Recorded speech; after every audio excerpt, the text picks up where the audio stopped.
All right, we went 4-1 in our 5 premium sports picks over on my website at brockpage.com yesterday. And if you want to see which one of these free YouTube picks on this channel that I'm actually betting on personally, there's only one way to do that, and that's to go over to my website and sign up for a membership on brockpage.com. We're also hitting at 76% in our last 17 NBA tier package picks on that very same webpage. And if you want to access today's NBA tier package pick, the link for that pick is in the description section below. Now, if you're still on the fence a little bit about getting a package on my safe and secure website, just keep in mind we have over 800 members who are currently signed up and active on that page. With that, guys, let's go ahead and dive into it. The Nuggets take on the Knicks, 1 o'clock Eastern start time. New York's -1.5 totals 211. And despite their recent struggles, the Knicks have successfully covered the point spread in 3 out of their last 5 ball games. Now, New York's currently in the top 5 in defensive field goal percentage, top 10 in second. Let's try that again. Top 10 in fewest second quarter points allowed. And when it comes to the scoring, Julius Randle's averaging nearly 20 points a game, 10 rebounds, 5 assists for the forward. Meanwhile, R.J. Barrett is scoring 14 points a game along with 5 rebounds, couple assists. New York's in the top 10 in offensive three-point percentage. They're also in the top 10 in fourth quarter scoring at home. They're taking on a Denver squad who lost 7 out of their last 8. And they failed to cover the point spread 7 times during that stretch. The Nuggets are also having a tough time getting the W on the road. They're winning in just 30% of their road games. They also went 3-7 against the spread in that very same category. The Nuggets are having significant problems offensively. They're averaging just 103 points a game for the entire season. They also rank dead last in the league in offensive rebounding on the road. Now, injury-wise, Rivers, Ball, and Highland, they're out for Denver. Meanwhile, for New York, Noel and Sims are questionable for them. And when it comes to the total on this one, New York's last 2 straight got over the posted number. 3-1 to the over in their last 4. Meanwhile, Denver saw their last 6 straight get over the total themselves. 8-1 to the over in their last 9. I'm going to lean toward New York -1.5 over 211. Next matchup. It is going to be Heat versus the Bucks, 8 o'clock Eastern start time. Milwaukee's -5.5 totals 214. But as good as the Bucks have been, it looks like Giannis Antetokounmpo is sitting this one out here today. The Greek Freak's been downgraded to doubtful as he's currently battling a calf injury. And even when he is healthy, the Bucks have really done a poor job covering the number at home. Milwaukee's just 3-8 against the spread at the Fiserv Forum, and they're in the bottom 10 in offensive field goal percentage there. Meanwhile, defensively on the other end of the court, the Bucks really haven't rebounded well at the Fiserv Forum either. They're in the bottom 10 in defensive rebounding in front of their home fans. They're taking on a Miami team who's got a winning record on the road, and they're also covering 61% of their ball games for the entire season. The Heat's done a really nice job on the defensive end of the court this season. They're currently first in the NBA in defensive rebounding, top 3 in fewest points allowed per game. The Heat's giving up only 103 points a game, and they're limiting their opponents to just 31% shooting from beyond the arc on the road. Now, scoring-wise, Tyler Hero's dropping over 21.5 points a night, 5 rebounds, 3 assists for the guard. Hero's also drilling nearly 41% of his three-pointers. Meanwhile, Kyle Lowry's scoring a dozen a game along with 4 boards, 7 assists. The Heat's in the top 10 in offensive three-point percentage on the road. When it comes to the injury report, Jimmy Butler and Bam Adebayo, they're both listed as out for Miami. Meanwhile, for Milwaukee, Lopez and Ojale are out for them. Cousins is questionable, and Giannis is doubtful. Now, total-wise, Milwaukee went 60% to the under in their last 10. They're also 9-2 to the under at the Fiserv Forum. Meanwhile, the Heat on the other side went 4-2 to the under in their last 6, traveling to Milwaukee. I'm going to lean toward the Heat, plus 5.5, under 214. Next ball game, it is going to be Bulls versus the Nets, 8 o'clock Eastern start time. Brooklyn's -3, totals 221. And speaking of the total in this one, the Nets saw 2 out of their last 3 fall under the posted number. Unders against the likes of Minnesota and Phoenix during that span. The Brooklyn Nets are also officially 8-4 to the under at the Barclays Center this season.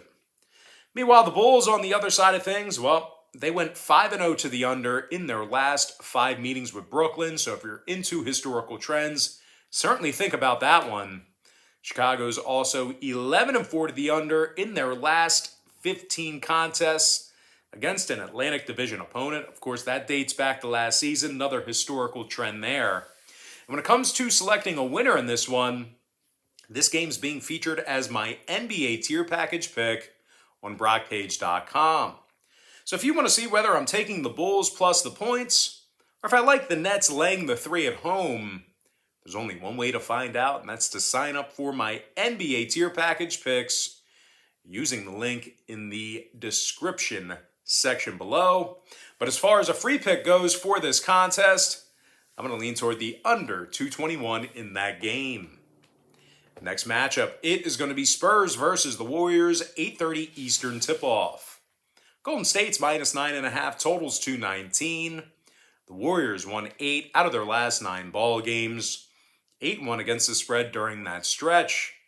The Warriors have also been absolutely dominant at the Chase Center, 12-1 straight up in front of their home fans, 85% against the number in those home games.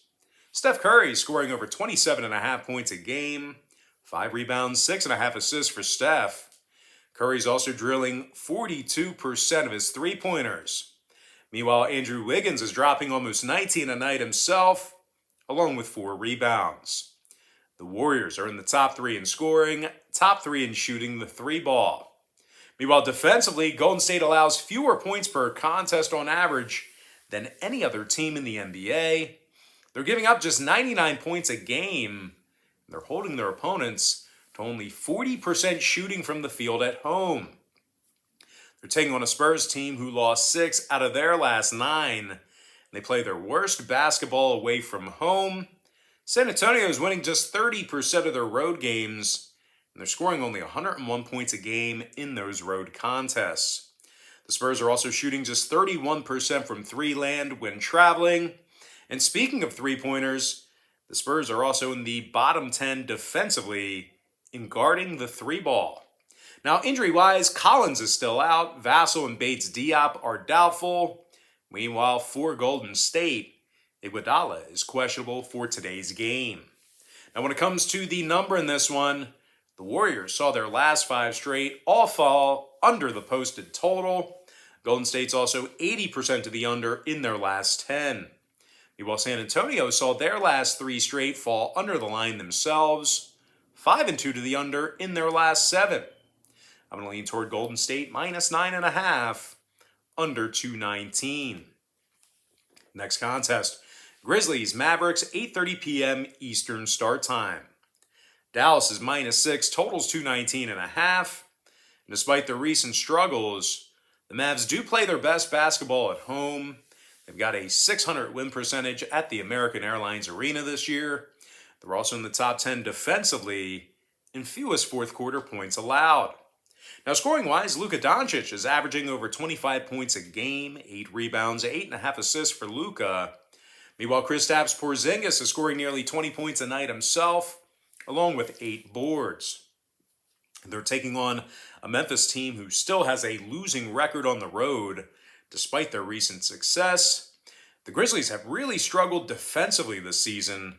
They're in the bottom 5 in points allowed per contest, dead last in the NBA in guarding the 3-ball on the road. As a matter of fact, the Grizzlies are allowing their opponents to knock down nearly 41% of their 3-pointers against them when they travel. Despite how good their offense has been in certain spots this season, they really don't shoot all that well on the road. Memphis is currently in the bottom 3 in the NBA in offensive field goal percentage on the road. And they're also making just 31% of their three-pointers in that very same category. Now, injury-wise, Anderson, Clark, Merrill, and Williams are all questionable for the Grizzlies. Ja Morant's still out. Meanwhile, for Dallas, Porzingis and Cauley Stein, they're both listed as questionable for them, although I am fairly optimistic that we will see at least Kristaps in today's action, maybe in a limited role, but we should see Porzingis today. Keep an eye on his status. Now, total-wise, Dallas is 7-3 to the under in front of their home fans.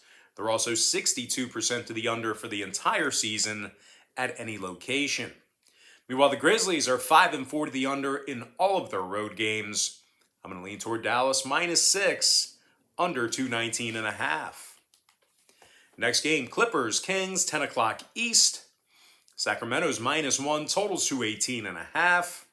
Now, the Kings dropped 6 out of their last 9 ball games, and they're winning just 27% of their contests at the Golden One Center. The Kings also failed to cover in 8 out of their last 11 home games. The Kings are currently in the bottom 3 in points allowed per contest, bottom 3 in defensive rebounding. Meanwhile, offensively, the Kings are scoring only 105 points a game at home, and they're connecting on just 31% of their three-pointers there. Sacramento's taking on a Clipper team who's doing a pretty nice job defensively this season. The Clippers are allowing only 105 points a game, and they rank in the top 10 in defensive field goal percentage. Now, scoring-wise, Paul George is averaging over 25.5 points a game, 7 rebounds, 5 assists for PG. Meanwhile, Reggie Jackson scoring 17 points a game himself, along with 3 boards, 4 assists. The Clippers are in the top 5 in the NBA in three-point percentage on the road. Now, injury-wise, Batum's still out. Preston is questionable. Meanwhile, for the Kings, Harkless is out. Bagley and Barnes are questionable for them. Now, total-wise, Sacramento's 8-3 to the under on their home court. They also went 60% to the under in their last 10 against LA. And speaking of the Clippers, they went 4-3 to the under in their last 7 on the road. I'm going to lean toward the LA Clippers +1, under 218.5. Next and final matchup, it is going to be Celtics versus the Blazers, 10 o'clock Eastern start time. Boston's -1.5, numbers 215. Now, the Celtics have lost 3 out of their last 5 ball games, and they've got a losing record on the road this season. The Celtics have also been shooting the basketball quite poorly. They're in the bottom 10 in offensive field goal percentage, and they're making only 31% of their three-pointers when traveling. Now, defensively, on the other end of the court, Boston has also struggled getting rebounds. They're in the bottom 10 in defensive rebounding on the road. They're taking on a Portland team who, despite going to work here without Dame Lillard, they still have some really key components still in the lineup here today that should certainly help them get the job done. Of course, you got to mention CJ McCollum, who's scoring over 20 points a night, 4 rebounds, 4 assists for CJ. Now, McCollum's actually drilling 40% of his three-pointers, which, believe it or not, is 10% higher than Lillard. Meanwhile, Yusuf Nurkic is averaging over a dozen a night himself, along with double-digit rebounds. The Portland Trailblazers are 10-2 straight up at the Moda Center, and they're in the top 10 in home offensive three-point percentage. Meanwhile, defensively, on the other end of the court, the Blazers allowed just 104 points a game at home, and they're also in the top 5 in home defensive rebounding. Now, injury-wise, Lillard's out. Simons is out as well. When it comes to the scoring in this one, Portland saw 7 out of their last 10 meetings with Boston get over the number. Portland's also 5-2 to the over in their last 7 against Atlantic Division competition. Meanwhile, 4 out of Boston's last 7 got over the line themselves, throwing out that Philly game. I'm going to lean toward Portland, +1.5, over 215. And with that, guys, now it's time for our quick pick recap, powered to you by my website at brockpage.com, where we are hitting at 76% in our last 17 NBA tier package picks. I like the New York Knicks -1.5, over 211. Miami +5.5, under 214. I like the under 221 in the Chicago-Brooklyn game. Give me Golden State -9.5, under 219. I like Dallas -6, under 219.5. LA Clippers +1, under 218 and a hook. And before I give you my next and final free pick for the video, one final reminder that we are hitting at 76% in our last 19 NBA tier package picks on BrockPage.com. I'm going to lean toward Portland +1.5 over 215. And with that, guys, now it's time for our shout out of the day. And that's going to go to Mr. Apache Helicopter, who said earlier this morning, let's go. All right, guys, that's going to do it for me. Don't forget to check me out on BrockPage.com. If you guys do end up getting a membership here today on that website, just keep in mind, you're going to get billed the day you sign up and then the first of every month following that. So if you do end up getting a membership here today on BrockPage.com, you're going to get access to those picks all the way through the end of December. I tell folks in every single video, the earlier in the month you sign up, the better. It's certainly your better value signing up early in the month. We also have a membership called the Board Member Tier on BrockPage.com. And if you sign up for the Board Member Tier, you're going to get access to every single pick that I post all the way through the end of December as well. All right, guys, most importantly, I got to thank you for joining me right here on YouTube. I really hope you enjoyed all this great free content, all this great free information. With that said, guys, happy Saturday to you. Best of luck to you. And I look forward to seeing you later on today on my website at BrockPage.com.